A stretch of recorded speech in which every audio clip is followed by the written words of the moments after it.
তখন আমার আম্মুকে ঢাইকে গেছিল ওই আগুনে, পাও খুঁজে পাচ্ছিলাম না, একটা কাপড়ের চলে গিয়েছিলাম। আমি তখন ক্লাসে ছিলাম, কানটা নিচে করেছিলাম, পরে দেখি আগুন লেগে গেছে, মানে 3 4 5 অর্ধেক পর্যন্ত আগুন আইসা পড়ছে, মানে আগুনটা ক্রাশড হয়ে গেছে। আমার নিজের চোখে দেখছি আমি তখন ওই যে টিচার্স রুমে গেছিলাম, তখন আমার নিঃশ্বাস বন্ধ হয়ে গেছিল ওই আগুনে। ছুটি হবে একটু পর সবাই ছিল তখন তো এক্সাইটেড ছিল। আমাদের বিল্ডিং আহত না, আমি এখন নিজের চোখে দেখছি, আমি কন্ট্রোল করতে পারতেছি না। আপনি কি ভবনের ভেতরে প্রবেশ করেছিলেন আগুন লাগানোর নিবন্ধনের পরে? কি দেখলেন ভেতরে, আসলে কি অবস্থা? ভিতরে জানালার মধ্যে ছাত্রদের মানে যে বাচ্চাদের হাত ঝুলেছিল, হাত আগুনের তাপের কারণে হাত ঝুলেছে, কিন্তু বডি নিচে পড়ে আছে। আচ্ছা, যেখানে বিমানটা পেয়েছে ওইখানে সম্পূর্ণ দেহগুলো একটা মন্ডের মধ্যে পরিণত হয়ে গেছে, একদম চোখ টোক একদম সব গলে গেছে, বডি শনাক্ত করা একদম মানে ইম্পসিবল ছিল।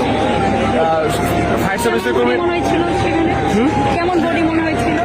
মানে বাচ্চাদের একদম থেতলানো, কত সংখ্যক হইতে পারে? এত বড় স্তূপ ছিল, বাচ্চাদের বডি তো এমনি ছোট, এত বড় স্তূপ ছিল। আর এখানে প্রত্যেকটা ক্লাসের ভিতরে লাস্ট করেছিল মিনিমাম 150+। হঠাৎ করে দেখি বাচ্চাদের কলেজটা ফেটে, আগুন ফেটে এই উপরে উঠে আসছে। আমি বলতেছি এখানে তো অনেক বাচ্চারা আছে, আমি দৌড় দিয়ে এখানে আসতেছিলাম আর আমার মাকে বলতেছিলাম, মা বাচ্চারা মরে যাচ্ছে মা। আমি এখানে এসে দেখি কিছু কিছু বাচ্চার পাটা ছড়ায় আছে, কিছু কিছু বাচ্চা মোরা দেহ ছড়ায় আছে অর্ধেক। আপনারা কি তাদের বাঁচায় আনতে পারবেন? তারা কি আর জীবনে তাদের মা বাবার কোলে আসতে পারবে? আপনারা বলেন। 22 বছর বয়সে আমরা কখনো দেখি না যে কোনো শিক্ষা প্রতিষ্ঠানে এইভাবে কোনো প্লেন ক্র্যাশ করেছে। এরকম ইতিহাস বিরল। আমরা এই ইতিহাসে মাইলস্টোন সহ আমার জানা মতে এবং আমার দেখা মতে সমগ্র বাংলাদেশ বর্তমানে শোকাহত। এরকম একটি পরিস্থিতিতে আমাদের স্বচোখে আমরা যারা আবাসিক বর্তমানে আছে মাইলস্টোন হোস্টেলে, আমাদের দেখাই আছে যে কমপক্ষে আমাদের 100 থেকে 100-র অধিক আমাদের ছোট ভাই ছোট বোনেরা মারা গেছে। শুধু ভাই এবং বোনেরা না, তাদের বাবা মারা মারা গেছে, আমাদের শিক্ষক আমাদের গুরুজনরা মারা গেছে।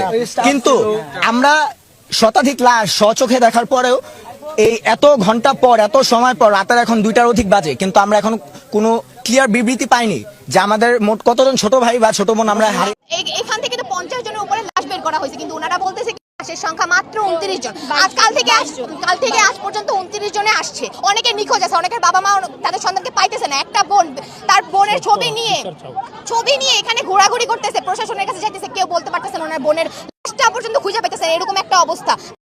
সব পড়া, আমি একটা বাচ্চার বের করছি, এরপরে সাইডে পড়া, এর কিছুই নেই। ভয় পেতাম, তাহলে কেমন যাইতাম? সব খারাপ, আমি সব কিছু আমার